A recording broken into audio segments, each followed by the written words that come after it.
way, right? So a lot of fintech company have a very, how to say, quite have some big problems with their user interface design and so on. The product is they're delivering actually doesn't really have the best user experience in the world, right? Compared to other internet platform. I'm talking about like Airbnb, those kind of platform that really have really good user interface, really good user experience, right? So because the founder actually a designer, so you have really good design experience, you can make a really good not just graphics but also user flow and so on. That can be interesting for you to become a product guy, right? You can join the product team in the fintech.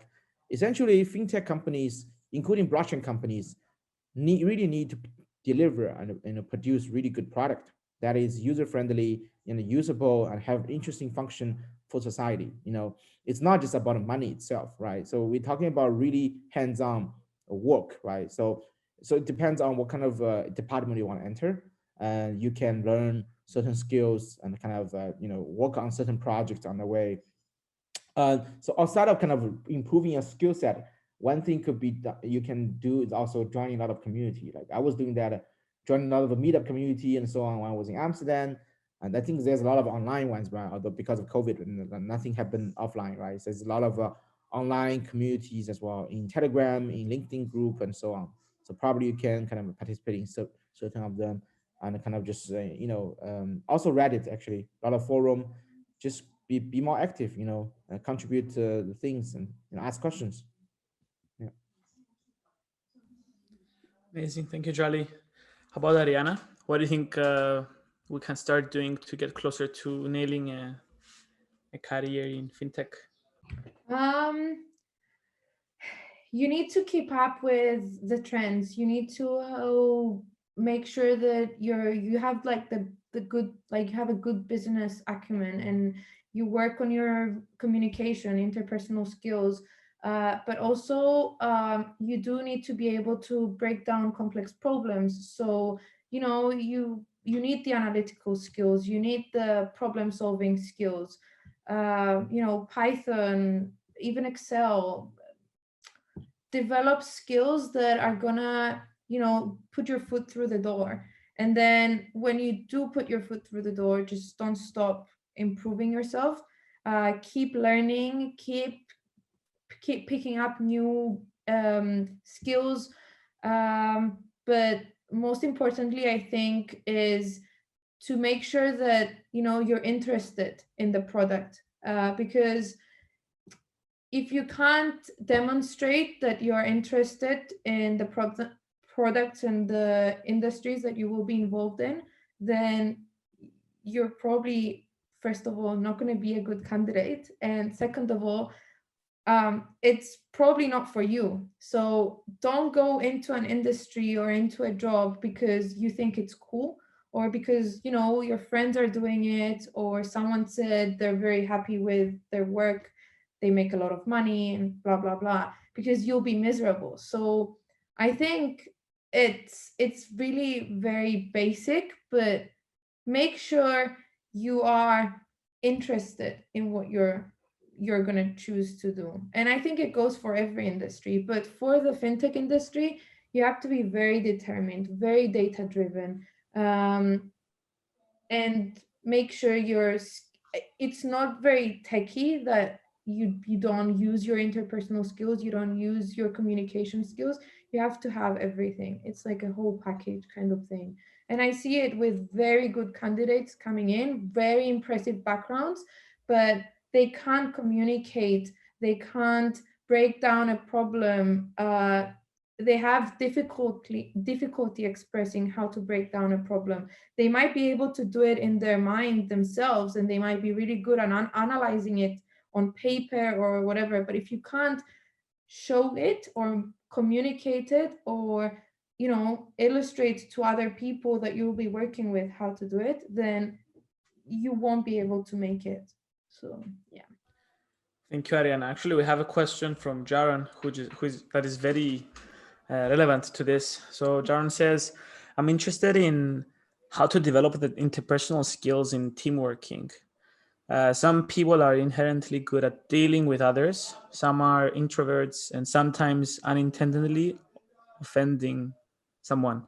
How can we improve this kind of soft skill, I guess, how I would to take deal that with one. others. Yeah. I would take this one.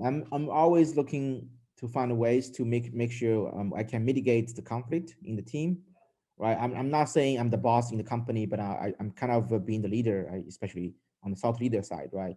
So some people wants to follow the leader, but some people also wants to contribute, right? And actually, everybody deserves to be a leader in their in the area they're good at, right? So everybody can be empowered as a leader in certain scenario, right?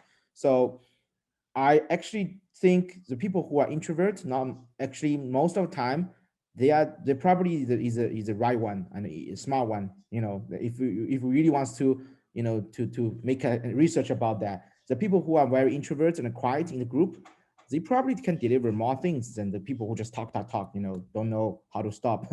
It's a very rough way to say that, but I think my point is being introvert is fine, but just kind of try to focus on the solution, not just focus on criticizing and just talking about the problem, right? This is very important to in the teamwork, because normally a lot of team meetings, if you talk about brainstorming and so on, a lot of people only just talk about the question, right? You could keep repeating about the question. Oh, we should do this and we should do that. Then I think that's something people, once they aligned about what people needs to solve as a team, then it's about how to, as first of all, maybe deconstruct the question into smaller modules, so make things step by step easier, and then came up with some solution idea, right? And not be judgmental and criticizing. When people start talking about things, that just say, oh, this is not good, or that is not good. And if you just wants to judge and give feedback, be scientific and actually, how to say that you need to provide proof to kind of counter that, right? Otherwise, you enter into that kind of unnecessary conflict, and it sometimes become emotional, that kind of emotional way, and then you kind of yelling with each other. That it happens a lot when things are getting crazy. You want to solve this, everybody kind of really immersed into that. Like, let's get it done, but the time is ticking, right? Why is this not working, and so on and so forth, right?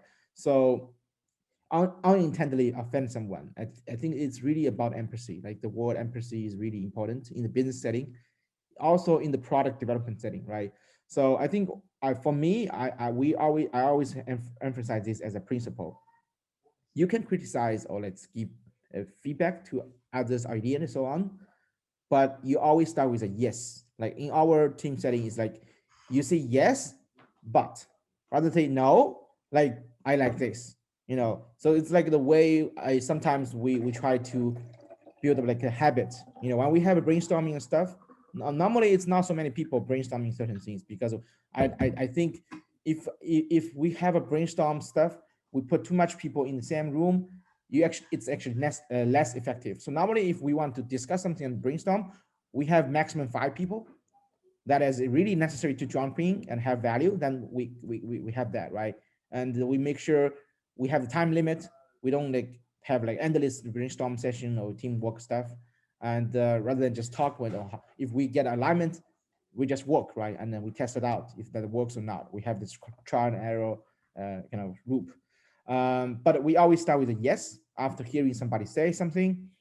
Maybe you completely disagree with he or she, doesn't matter. Start with a yes, but maybe you start with a and then but. Or you just say yes, I like it, but maybe we can do that in additional, right? But not like just say no, everything no, no, no, no, no, and then become personal. That's not gonna be effective at the end of the day as well. Amazing. Thank you, Charlie. Great. Do we have any more questions from the audience, guys? We have a couple of more minutes, so this is your time to ask any questions you might have. I don't know, is Revolut or Charlie, are you hiring? I don't know, guys. Do you have any good news for us? Oh yeah, for hiring, we're always hiring, for sure. And I think the opportunity in blockchain is really exponentially growing. But we always hire engineers. So I don't know if there's some engineers or like tech backgrounds people here. We always hire engineers. Junior, middle level, senior, always. Engineers are the most precious asset, human asset in the society right now. We always hire engineers.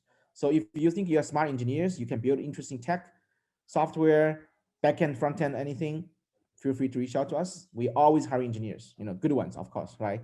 Um, Then we always looking for analytical people, business sides who think they are able and capable to do a lot of problem solving skills, mitigating the conflict, and then have pretty good insight about the market, what's going on, in the future and so on. We're not talking about crypto, but also the fintech in general as well, right? The technology trend as well. We need some kind of for that. It's actually very difficult to judge. It's really about the personality as well, how you work with things. Do you have passion? It's not just, it's like very different criteria compared to hiring an engineer. So for analysts, we're always hiring, but it depends on what you, right? The link I just saw, yeah, Candec.com, that's a very old website. We have a new deck coming soon. Oops. Yeah, that's a new, it's a very old website. It's like already almost 2 years old. Yeah, we should update. But yeah, that's pretty much kind of